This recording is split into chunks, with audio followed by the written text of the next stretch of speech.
ഇനി ഇടത്തെ കൈയുമ്മ വലത്തെ കൈയാണ് വെക്കേണ്ടത്. കാരണം നബി സല്ലല്ലാഹു അലൈഹി വസല്ലം ഒരാളിങ്ങനെ നിസ്കരിക്കുമ്പോൾ വലത്തെ കൈമ ഇടത്തെ കൈ വെച്ചപ്പോൾ നബി അത് താഴ്ത്തിങ്ങാണ്ട് ഇടത്തെ കൈമ വലത്തെ കൈ വെച്ചു കൊടുത്തു എന്ന് ഹദീസിലുണ്ട്. പിന്നെ നബി പ്രത്യേകം പറയും ചെയ്തു, ഇന്നാ മഅ്ശറൽ അംബിയാ ഉമിർനാ ബിതഅജീലി ഫിത്രിനാ വതഅഖീരി സുഹൂരിനാ വവദ്ഇ അയ്മാനിനാ അലാ ശമാഇലിനാ ഫിസ്സലാത്തി. ഞങ്ങൾ അമ്പിയാക്കന്മാരുടെ സമൂഹം ഞങ്ങളോട് കൽപ്പിച്ചിരിക്കുന്നു, വടച്ചതമ്പുരാൻ നോമ്പ് മുറിക്കാൻ ധൃതി കൂട്ടണം എന്ന് പറഞ്ഞിട്ടുണ്ട്. സമയാകുന്നതിന് മുമ്പല്ല, സമയം ആയാ പിന്നെ വേഗം ധൃതി കൂട്ടണം. വതഅഖീരി സുഹൂരിനാ, അത്താഴം കുറെ പിന്തിക്കണം. വവദ്ഇ അയ്മാനിനാ അലാ ശമാഇലിനാ ഫിസ്സലാത്തി, നിസ്കരിക്കാൻ വേണ്ടി നിൽക്കുമ്പോൾ നിസ്കാരത്തിൽ ഞങ്ങളുടെ വലത്തെ കരങ്ങൾ ഇടത്തെ കരങ്ങളിന്മേൽ വെൽക്കാനുമാണ് ഞങ്ങളോട് കൽപ്പിച്ചിട്ടുള്ളത്. അപ്പൊ ഇടത്തേതുമ്പോ വലത്തേതാണ് വെക്കേണ്ടത്. ഈ സുന്നത്തും ചില ആൾക്കാർ ഒഴിവാക്കി. കൈ തന്നെ കെട്ടണ്ടെന്നാണ്. ഇനി എവിടെ പള്ളമ്മലോ പൊക്കലിന്റെ ചോട്ടിലോ നെഞ്ചത്തോ ഒന്നും വേണ്ട, എവിടെയും വെക്കണ്ട, കൈ തന്നെ കെട്ടണ്ടാച്ചാ പിന്നെ പ്രശ്നമല്ലല്ലോ എന്ന രൂപത്തിലാക്കി ചില ആൾക്കാർ. അതും നമുക്ക് പള്ളിയിൽ ഇഷ്ടംപോലെ കാണാൻ സാധിക്കും. ചില മനുഷ്യന്മാർ പള്ളിയിലാണ് പോയി നിർത്താൻ നോക്കും. പിന്നെ അവർ കൈയൊന്നും കെട്ടൂല പൊക്കൂല ഒന്നുമില്ല, ആ അറ്റൻഷനായിട്ടൊരു നിർത്താൻ. മഹാനായ നബി സല്ലല്ലാഹു അലൈഹി വസല്ലം കൈ കെട്ടിയിട്ടുണ്ട്. കൈ കെട്ടി നിൽക്കണ ആ സുന്നത്ത് നമ്മൾ ഒഴിവാക്കരുത്. എന്റെ മദ്ഹബിന്റെ ഇമാം മാലിക് തന്നെ ആ അഭിപ്രായത്തിൽ നിന്ന് പിൻവാങ്ങിയിട്ടുണ്ട് എന്നാണ് പിൽക്കാലത്തിൽ നമുക്ക് കിതാബുകൾ നമുക്ക് കാണാൻ സാധിക്കുന്നത്. ഇമാം മാലിക്കിലേക്ക് ചേർത്തിക്കൊണ്ട് മാലിക് മദ്ഹബിന്റെ അനുയായികൾ എന്ന് പറയുന്ന ആൾക്കാരാണ് ഈ കൈകെട്ടാതെ തൂക്കിയിട്ടുകൊണ്ട് നിൽക്കുന്ന ആളുകൾ. പക്ഷേ അദ്ദേഹം തന്നെ ആ അഭിപ്രായത്തിൽ നിന്ന് പിൽക്കാലത്ത് മാറിയിട്ടുണ്ട് എന്ന് വരെ ചില ഇമാമിങ്ങളുടെ അഭിപ്രായം പറഞ്ഞിട്ടുണ്ട്. ഈ മാറിയില്ലെങ്കിലും മാറിയാലും പ്രശ്നമല്ല, അള്ളാഹുവിന്റെ റസൂല് കൈ കെട്ടിയിരുന്നു എന്ന് ബുഖാരിയിലൊക്കെ ഉണ്ട്. അതുകൊണ്ട് ഇടത്തെ കൈമ വലത്തെ കൈ കെട്ടുക, ആ സമ്പ്രദായം കെട്ടുക. പിന്നെ എവിടെ കെട്ടണമെന്നാണ് അത് വലിയൊരു തർക്കമാണ്. വേറെ ചില ആൾക്കാർ ഇതിന്റെ പേരിൽ ഇസ്ലാഹി പ്രസ്ഥാനത്തെ കളിയാക്കാറുണ്ട്. മുജാഹിദീങ്ങൾ എന്ന് പറഞ്ഞ ആരാണ്? കൈ എവിടെ കെട്ടണം എന്നതിന്റെ പേരിൽ വാദപ്രതിവാദവും കുത്തും കൊലപാതകവും പള്ളിപൂട്ടലും മദ്രസ അടപ്പിക്കലും മഹല്ല് ഭിന്നിപ്പിക്കലുമായി നടക്കുന്ന ഒരു വിഭാഗം ആളുകൾ. അന്താരാഷ്ട്ര പ്രശ്നങ്ങളെ സംബന്ധിച്ചൊന്നും അവർക്കൊരു ചിന്തയില്ല. അവർക്ക് ആകെപ്പാട പ്രശ്നം കൈ എവിടെ കെട്ടണം എന്നുള്ളത് മാത്രമേ ഉള്ളൂ. തറാവീഹിന്റെ റക്അത്ത് എത്രയാണ്, കുനൂത്ത് എപ്പോൾ വേണോ വേണ്ടേ, ഇങ്ങനെയാണ് പറഞ്ഞിട്ടൊന്നും ആ ശരിയല്ലേ. നമ്മൾ എന്തേ പറയുന്നുള്ളൂ, ഇതിന്റെ പേരിൽ വാദപ്രതിവാദം വേണമെന്നോ തർക്കം വേണമെന്നൊന്നും നമുക്ക് അഭിപ്രായമില്ല. എന്റെ അഭിപ്രായമുള്ളൂ കയ്യെ കെട്ടിക്കോളണം തന്നെയല്ലോ എന്നും ചോദിക്കും. വേണ്ട, കൈ കെട്ടിക്കോളണമെന്നില്ല, നിങ്ങൾ തൂക്കിയിട്ടിന്നോളി. കൈ കെട്ടുകയാണെങ്കിൽ എവിടെ കെട്ടണമെന്ന് അത്രേ നമ്മൾ പറയുന്നുള്ളൂ. ഈ കൈ എവിടെയെങ്കിലും വെക്കുകയാണെങ്കിൽ നബി എവിടെയെങ്കിലും ഒന്ന് വെച്ചിട്ടുണ്ടാവുമല്ലോ. കൈ വെച്ചു എന്നുണ്ടെങ്കിൽ പിന്നെ എവിടെയെങ്കിലും ഒന്ന് വെച്ചിട്ടുണ്ടാവും. അതെവിടെയെന്ന് ഹദീസിൽ നോക്കി വളരെ എളുപ്പമുണ്ട്. എവിടെയാണ് നബി സല്ലല്ലാഹു അലൈഹി വസല്ലം വെച്ചത്? വകാന യദഉൽ യുംനാ അലാ ളഹരി കഫിഹിൽ യുസ്റാ വറുസ്രി വസ്താഇദി. നബി തന്റെ വലത്തെ കൈ വെക്കാറുണ്ടായിരുന്നു. വലാ ളഹരി കഫിഹിൽ യുസ്റാ, ഇടത്തെ കൈയിന്റെ ഇവിടെ വെക്കാം. വറുസ്രി ഇവിടെ വെക്കാം.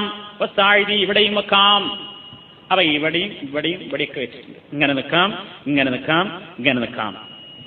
പിന്നെ വകാന അഹ്യാനൻ യഖ്ബിലു ബിൽ യുംനാ അലൽ യുസ്റാ, വലത്തേത് കൊണ്ട് ഇടത്തേതിനെ പിടിക്കാറുമുണ്ട്. അപ്പൊ എങ്ങനെ വെക്കലല്ല, അത് ഖബലാണ്. അങ്ങനെ പിടിച്ചു എന്നാണ്.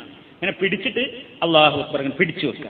അത് തന്നെ ചില കിതാബുകളൊക്കെ കാണാം, ചെറിയ വിരലും തള്ളവിരലും കൊണ്ട് ഇങ്ങനെ പിടിക്കുകയും ഈ 3 വിരലും ഇങ്ങനെ നീട്ടി നിർത്തുകയൊക്കെ ചെയ്യണം. അതൊക്കെ പ്രയാസാവുന്നു, ഹദീസിലൊന്നുമില്ല. അതൊക്കെ പിന്നെ ആരുണ്ടാക്കി ഇതിങ്ങനെ നീട്ടിയിട്ട് ഇങ്ങനെ വെക്കണം. ഇതിങ്ങനെ 3 എണ്ണം അങ്ങോട്ട് പോയിട്ട് 2 എണ്ണം അങ്ങോട്ട് നിൽക്കണമെന്നില്ല. ആ പിടുത്തം അങ്ങനെ പിടിച്ചിട്ട് ഇങ്ങനെ വെച്ചു. നബി അങ്ങനെ വെക്കാറുണ്ട്. ഇങ്ങനെ പിടിക്കണമെങ്കിൽ ഒന്നിച്ച് പിടിക്കുക, ഇല്ലെങ്കിൽ പച്ച എങ്ങനെ വെക്കുക. ഇനി എവിടെ വെച്ചു? അതാണല്ലോ വലിയ തർക്കം. വകാന യദഉഹുമാ അല സദ്രി, നെഞ്ചുമ്മലാണ് നബി സല്ലല്ലാഹു അലൈഹി വസല്ലം വെച്ചത്. ചില ആൾക്കാർ വഹാബി മൂത്തിട്ട് ഇങ്ങോട്ടും കെട്ടലുണ്ട്. അത് വേണ്ടതായി. ഇത് വഹാബി മൂത്തറാണ് ചില ആൾക്കാർ പറയല്, ഇത് ഇങ്ങോട്ട് കിട്ടുക. എന്നിട്ട് മറ്റൊരു പറഞ്ഞ കളിയാക്കുക ഡേഞ്ചർ, മറ്റേ കാലുമ കാണില്ലേ, ഏത് ഇലക്ട്രിക് പോസ്റ്റ് മേലെ കാണുന്ന ഡേഞ്ചർ, ഖത്തർ എന്ന് കാണുന്നുണ്ടല്ലോ, അപകടം അങ്ങനെ വെക്കണ്ട. സദീഹ് എന്ന് പറഞ്ഞ നെഞ്ചിന്റെ താഴെ എന്നാണ് അർത്ഥം. അതെങ്ങനെയാ അവിടെ രണ്ടർത്ഥം വരില്ലേ? ഒരേ ഹദീസിൽ തന്നെ കാണുന്നു നബി സല്ലല്ലാഹു അലൈഹി വസല്ലം വദഅ യദഹുൽ യുംനാ അലാ യദിഹിൽ യുസ്റാ അലാ സദ്രിഹി, രണ്ടിടത്തും അല വന്നിട്ടുണ്ട്. ആദ്യത്തെ അലക്ക് എന്താ അർത്ഥം? മേലെ തന്നെ. ഇടത്തെ കൈയിന്മേൽ വലത്തെ കൈ വെച്ചു, എന്നിട്ട് നെഞ്ചിന്മേൽ വെച്ചു. രണ്ടിടത്തും അറബി ഭാഷയിലെ അല എന്ന അവ്യയം അല്ലെങ്കിൽ ഹർഫാണ് പ്രയോഗിച്ചിട്ടുള്ളത്. എന്നാൽ ഇവിടെ എന്താണ്, ഈ ഇരട്ടത്താപ്പ് നയാണ് ചില ആൾക്കാർ സ്വീകരിക്കാറുള്ളത്. അവർ പറയും ആദ്യത്തെ അലക്ക് മേലെ തന്നെയാണ് അർത്ഥം, രണ്ടാമത്തെ അലക്ക് താഴെ എന്നാണ് അർത്ഥം. അപ്പൊ എങ്ങനെ വരിക? നബി ഇടത്തെ കൈയിന്മേൽ വലത്തെ കൈ വെച്ചു, നെഞ്ചിന്മേലല്ല നെഞ്ചിന് താഴെ. അപ്പൊ ആ അർത്ഥപ്രകാരമാണെങ്കിൽ നബി ഇടത്തെ കൈയിന്റെ താഴെ വലത്തേക്ക്. അപ്പൊ ഇങ്ങനെ കെട്ടേണ്ടി വരുന്ന പിന്നെ പുതിയാപ്പിള വിരുന്നുപോയമാതിരി ആർക്കും തർക്കം ഉണ്ടാവില്ല. അമ്മോശാക്കാർക്ക് സുന്നി മുജാഹിദ് ഒരുമിച്ച് വന്നാൽ പ്രശ്നമൊന്നും ഉണ്ടാവില്ല. ഒരാൾ ബടിയും കെട്ടി ഒരാൾ ബടിയും കെട്ടി, പിന്നെ ആർക്കും തർക്കമല്ല, മൂപ്പർക്ക് പ്രശ്നം ഉണ്ടാവില്ല. ആ രൂപത്തിലുള്ളൊരു കെട്ടാക്കി തീർക്കാവുന്ന ഒരു കോലം. അങ്ങനെ വേണ്ടതില്ല. എന്താ ചെയ്യേണ്ടത്? നെഞ്ചിന്ന് വെക്കുക. നെഞ്ചിന്ന് വെക്കുക എന്നുള്ളതിന് ഫുഖഹാവ് പറഞ്ഞു തഹത്ത സുദ്രിഹി എന്ന് പറഞ്ഞു എന്നാണ് അപ്പൊ ചില ആൾക്കാർ പറയുന്നത്.